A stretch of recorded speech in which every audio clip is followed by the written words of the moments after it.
Hello everyone, this is Satyajit Lenka and I have secured GATE All India Rank 23 in GATE 2020 and I have done my masters from IIT Kanpur.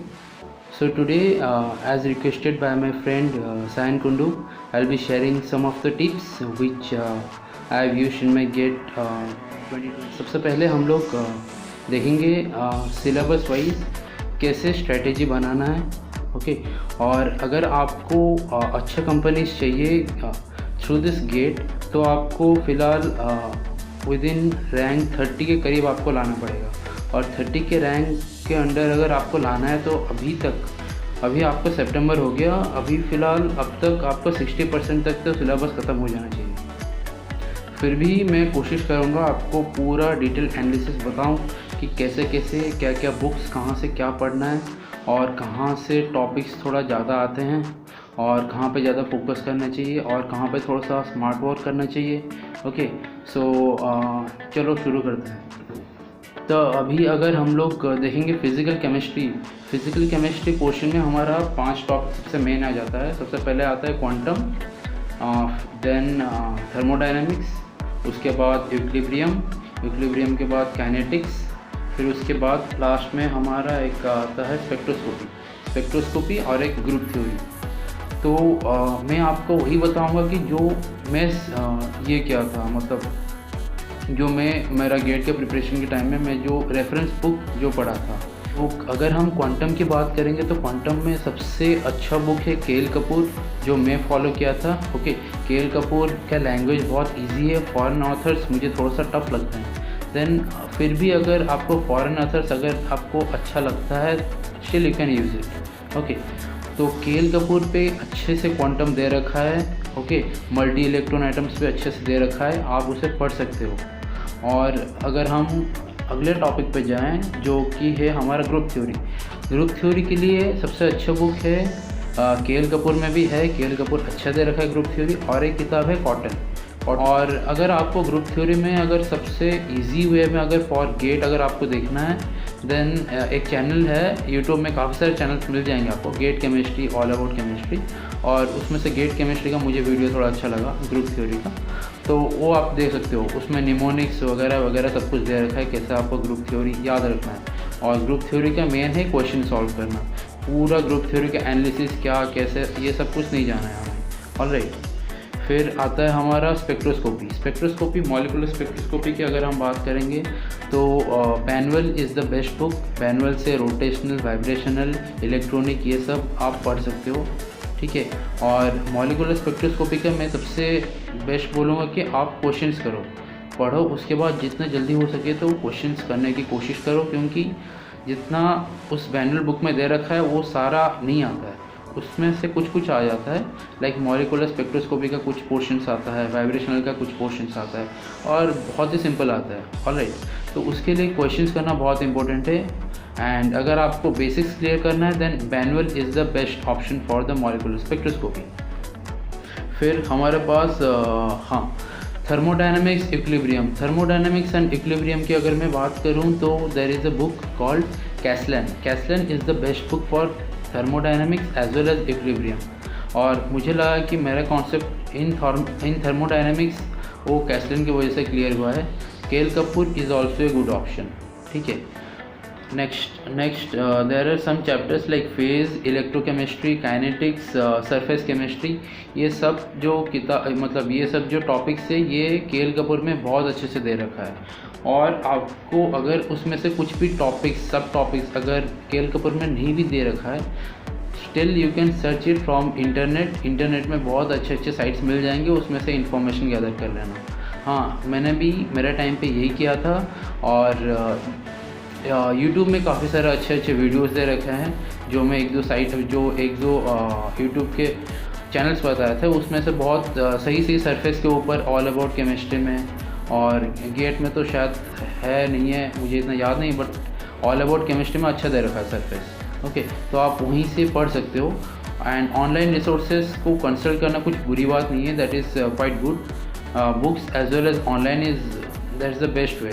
और इस quarantine period में online will be the best for GATE preparation. Next अगर हम लोग next पे जाएंगे, ये तो फिजिकल केमिस्ट्री पूरा ख़त्म हो गया। Next will go to the organic chemistry part. Organic chemistry जो फुल पोर्शन है, सबसे बेस्ट उसके लिए है हमारा क्लेडेन एंड कैरुथर्स। वो पूरा बुक कवर करता है, मतलब पूरा सिलेबस कवर कर रहा है। क्लेडेन सबसे पहले शुरुआत आपको करना चाहिए क्लेडेन से, क्योंकि क्लेडेन बहुत ही बेसिक है और उसमें से हर रिएक्शन क्लेडेन में समझा के बोला है कि इस रिएक्शन कैसे हो रहा है। ओके, तो अगर आप क्लेडेन को पढ़ रहे हो, एक पहली बार पढ़ो और उसका कंसोलिडेटेड नोट्स बनाओ और बार बार उस नोट्स को पढ़ो और रिएक्शंस पढ़ना और उसमें से कुछ ये मैकेनिज़्म किस मैकेनिज़्म से जा रहा है, ये वो वगैरह वगैरह सब कुछ पढ़ना है आपको। क्लेडेन अच्छे से पढ़ना है। अगर क्लेडेन अच्छे से पढ़ लिया देन मूव ऑन टू कैरुथर्स। कैरुथर्स में सिर्फ रिएक्शंस है। अगर क्लेडेन में रिएक्शन अगर आपका पहले से क्लियर नहीं होगा तब कैरुथर्स जब पढ़ोगे आपको समझ में नहीं आएगा। ओके, सो क्लेडेन सबसे पहले, Clayden is the must, then go to Carruthers. Okay, and Clayden and Carruthers, this two are the most important books for organic chemistry, क्योंकि यहाँ से डायरेक्ट क्वेश्चंस आते हैं। लास्ट ईयर कैरुथर्स से डायरेक्ट क्वेश्चंस आए थे। ऑल राइट, और example से आए थे मेनली, नॉट फ्रॉम एक्सरसाइजेस। अगर मैं बात करूँगा उसमें से कुछ टॉपिक्स है लाइक बायोमॉलिक्यूल्स, डीएनए वगैरह वगैरह, ये सब है उसमें, कार्बोहाइड्रेट्स, ये सब के लिए मैं अपना बीएससी के नोट्स कंसल्ट किया था। और एक बुक है ब्रूस करके, Bruce is a good book of biomolecules. उसमें से पेप्टाइड चेन ब्रेकिंग वगैरह और जो ये सब है हमारा एलेनिन वैलिन, उसमें कैसे एडमंड डिग्रेडेशन, ये सब कुछ दे रखा है, बहुत अच्छा दे रखा है। तो ब्रूस अच्छा बुक है फॉर बायोमॉलिक्यूल्स। फिर भी अगर आपके पास इससे भी कुछ अच्छा अल्टरनेटिव है then also you are most welcome to use that. Okay, अभी हम लोग मूव करेंगे to inorganic chemistry portion. Inorganic chemistry में सबसे मेन टॉपिक्स आ जाता है coordination. For coordination the best book according to me is Ajay Kumar. ये बुक थोड़ा सा सबसे ज़्यादा पॉपुलर है in Delhi. Okay, in Delhi University students they use Ajay Kumar very much. तो कोऑर्डिनेशन के लिए अजय कुमार अच्छा है। ऑर्गेनोमेटिक्स एंड बायो इनऑर्गेनिक के लिए भी अजय कुमार अच्छा है। इसका एक अलग बुक आता है अजय कुमार का for organometallics and bio inorganic chemistry. Okay, and और एक टॉपिक है lanthanides and actinides. Lanthanides and actinides के लिए एक किताब आ रहा है साइमन कॉटन का। वो किताब फुल लैंथेनाइड्स एंड एक्टिनाइड्स के ऊपर है। तो उसमें से आपको कुछ स्पेसिफिक देखना है कि लैंथेनाइड्स का क्या क्या यूजेस है, क्या क्या एप्लीकेशन है। आपको सब टॉपिक वाइज जाना है कि उस सिलेबस में क्या क्या सब टॉपिक्स दे रखा है लैंथेनाइड्स एंड एक्टिनाइड्स को लेके, और वैसे ही आपको पढ़ना है। पूरा बुक किताब नहीं पढ़ना है, पूरा बुक पढ़ेंगे तो पूरा टाइम वेस्ट हो जाएगा। और एक अच्छा, उसमें इनऑर्गेनिक में हमारा और एक टॉपिक है solids for solids. K L Kapoor is the best. K L Kapoor volume 1 is dedicated to solid, I hope. And okay, और एक है एनालिटिकल मेथड्स। एनालिटिकल मेथड्स जो है, एनालिटिकल मेथड्स के लिए मैं कोई कहीं से पढ़ा नहीं था, मैं उसके लिए प्रीवियस ईयर का क्वेश्चन पेपर लिया था। कौन से एनालिटिकल मेथड के ऊपर वहाँ से क्वेश्चन आ रहा है उसके ऊपर कुछ ना कुछ वीडियो या नेट से ढूंढ के कुछ ना कुछ उसका फॉर्मूला वगैरह सब कुछ लिख के उसे रट्टा मार लिया था। तो अगर मैं देखूं तो फ्रॉम द लास्ट 10 ईयर्स ये पोलरोग्राफी, साइक्लिक वोल्टामेट्री, ये तो टॉपिक के ऊपर काफ़ी सारे क्वेश्चन आ रहे थे। साइक्लिक वोल्टामेट्री के ऊपर 1 या 2 बार क्वेश्चन आया था, लेकिन पोलरोग्राफी से बहुत बार क्वेश्चन आया था। सो मैं गेट 2020 पे गेस कर लिया था कि यार पोलरोग्राफी से क्वेश्चन आ सकते हैं, नहीं तो cyclic voltammetry is a must. तो साइक्लिक वोल्टामेट्री से एक क्वेश्चन था और वो मैं ईजिली कर पाया। काफ़ी सारे बच्चों ने वो वाला क्वेश्चन छोड़ दिया, वेरेज वो क्वेश्चन सबसे इजी क्वेश्चन था। ऑलराइट, सो हियर आपको ये वाला एनालिटिकल मेथड्स में आपको स्मार्ट वर्क करना चाहिए। हर टॉपिक पढ़ेंगे तो आपके लिए टाइम नहीं बचेगा, आप वो एक तरह का टाइम वेस्ट है। अगर आपके पास टाइम बचता है देन अच्छा है। ओके, सो ये फ़िलहाल हमारा पूरा का पूरा फिज़िकल, ऑर्गेनिक, इनऑर्गेनिक का मैं चैप्टर वाइज बता दिया आपको कहाँ से पढ़ना है। ओके, कहाँ कितना इम्पोर्टेंस देना है। ओके, ये थोड़ा सा ब्रीफ है, still I hope it will help you. Okay, last में मैं आपको कुछ टिप्स देना चाहता हूँ जो कि आपके गेट प्रिपरेशन के टाइम पे बहुत ही हेल्पफुल होगा। ओके, सबसे पहले है कि आपका जो गेट का पेपर होता है शुरू में एक होता है एप्टीट्यूड सेक्शन, वो 15 मार्क्स का होता है, उसको प्लीज़ नेगलेक्ट मत कीजिएगा, क्योंकि वो वहाँ से अगर आप एप्टीट्यूड में बहुत कम नंबर अगर लेके आ जाते हो तब आपका जो ONGC वगैरह ये सब में जाने का चांसेस कम हो जाएगा, क्योंकि आपका रैंक ही पीछे गिर जाएगा। और aptitude is a place where you can score higher than others, ठीक है। अगर आपको रैंक 20s और 30s के बीच में लाना है then aptitude you must score 50%, more than 50% in the aptitude. मैं मेरे एप्टीट्यूड में ज़्यादा नहीं 8 या 9 नंबर लेके आया था, और उसके लिए मैं बस 15 मिनट डेडिकेट किया था in the exam, okay. And aptitude something class 9, 10, 11, 12 का मैथ्स होता है, और normal, verbal and non verbal reasoning होता है, तो उसमें कुछ बड़ी बात नहीं है, ओके। अगर आपका ये सब कॉन्सेप्ट, तो ओबियसली अगर आप नॉर्मल स्टूडेंट हो, एवरेज स्टूडेंट, तो ये क्लियर हो जाना चाहिए, ओके। ये बेसिक से अगर फिर भी अगर क्लियर नहीं है तो फिर आप ये करो, ऑनलाइन का कुछ ना कुछ यूट्यूब का वीडियोज़ देख लो, एप्टीट्यूड अपना क्लियर हो जाएगा।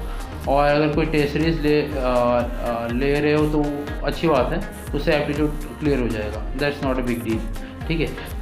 उसके बाद हाँ, जब भी आप पढ़ाई कर रहे हो आपके पास जो भी आप पढ़ रहे हो उसका एक कंसोलिडेटेड नोट्स होना चाहिए, उसका फार्मूला का एक चार्ट होना चाहिए, और रोज़ आप उस फार्मूला को देखना होना चाहिए, क्योंकि अगर रोज़ आप उस फार्मूला को देख रहे हो और फार्मूला के चार्ट आपके पास है तो उससे क्या होगा, आपके दिमाग में वो प्रिंट हो जाएगा और एग्ज़ाम में इतना टाइम नहीं लगेगा, okay. So try to make as consolidated as short notes as possible and try to remember all the formulas, okay. और third is okay, you need to practise the organic reactions every day. Organic का जो reactions है हमारा वो काफ़ी जल्दी भूल जाता है हम, ओके। सो मेरे लिए ऑर्गेनिक थोड़ा सा टफ था, क्योंकि उसका जो रिएक्शंस थोड़ा सा मुझे टफ लगा, क्योंकि मैं जब नेट वेट के क्वेश्चन किया था मुझे थोड़ा सा टफ लगा, but as compare to GATE it is quite easy, but still GATE 2020 organic chemistry is not that easy. तो आपको ऑर्गेनिक रोज़ उसे प्रैक्टिस करना पड़ेगा, क्लेडन करो, कैरिथर्स करो। कैरिथर्स अगर समझ में नहीं आ रहा है तो यूट्यूब में वीडियोज़ है, अच्छे चैनल से यूट्यूब में, तो आप वहीं से कंसल्ट कर सकते हो, but still you have to do this both by hook and cook, आप करना ही है, ये दोनों को छोड़ कर और कोई ऑप्शन ही नहीं है ऑर्गेनिक के लिए, ऑलराइट। नेक्स्ट आपको, हाँ, जब आपका सब कुछ हो जाए तो कोशिश करना कि सब प्रीवियस ईयर क्वेश्चन पेपर करने के लिए, क्योंकि प्रीवियस ईयर क्वेश्चन पेपर करने से एक क्वेश्चन का एक आइडिया आता है कि यार ऐसा क्वेश्चन बन सकता है, और जब क्वेश्चंस का आइडिया आएगा तभी आप एग्ज़ाम में अच्छे से कर सकते हो, आप अपना जो स्ट्रैटेजी है उसको बदल सकते हो, okay. So try to do as much previous year question papers as possible and use a 3 hour timer, okay. 3 घंटे का टाइमर सेट करके क्वेश्चंस करना है, ऐसे खाली बैठ के क्वेश्चंस करने से कुछ फ़ायदा नहीं होगा, क्योंकि प्रेशर में दिमाग जैसे चलता है वैसा ही एग्ज़ाम में चलेगा, तो you have to put pressure on yourself, okay. So आप प्रीवियस ईयर क्वेश्चन पेपर करो, अगर कहीं पे आपको ये मिल जा रहा है, ऑनलाइन टेस्ट सीरीज़ मिल जा रहा है, तो ऑनलाइन टेस्ट सीरीज़ करो, but you should try to do questions every day. और ये तभी करना जब आपका पूरा सिलेबस ख़त्म हो जाए, तब रोज़ एक पेपर करने की कोशिश करना, और उसमें आपकी काफ़ी इम्प्रूवमेंट होगा। उस पेपर के एनालिसिस करो, फिर क्वेश्चन करो, ओके, टाइमर सेट करो, कोशिश करना कि जल्दी करने के लिए। उसमें क्या होगा, आपका जो एक्यूरेसी और नंबर ऑफ़ करेक्ट आंसर्स, ये सब कुछ अच्छे से हो जाएगा, okay. And while doing the questions try to use the gate calculator as possible। जैसे कि नेट में मार दो TCS ION calculator, you will get that get calculator, और उसी से वो पढ़ते आपको, मतलब वही यूज़ करके आपको करना है, ओके। क्योंकि वहाँ पे हैंड्स इन एक्सपीरियंस अगर नहीं आया तब दिक्कत हो जाएगी आपका ओरिजिनल एग्ज़ाम में। बहुत बच्चों का कंप्लेन आता है कि यार कैलकुलेटर अच्छा नहीं है, ये है वो है, क्योंकि उन लोग प्रैक्टिस करके नहीं आए गेट कैलकुलेटर से। और गेट कैलकुलेटर से जो बंदा प्रैक्टिस करके आया है वहाँ पे एग्जामिनेशन हॉल पे वो बहुत जल्दी कर सकता है वो क्वेश्चंस, ओके। एंड वो आपके एक्यूरेसी भी बढ़ाएगा, ऑलराइट। और बस यही सब कुछ है। And so this is the end of the video, and I wish you all the best, okay. Start your preparations. If you have not started till now, then start from now, because there are very less months left, okay. Only 5 months बाकी है, उसके बाद Feb में आपके exam शुरू हो जाएंगे। और try to make the best use of the quarantine period, okay. uh, best of luck everyone.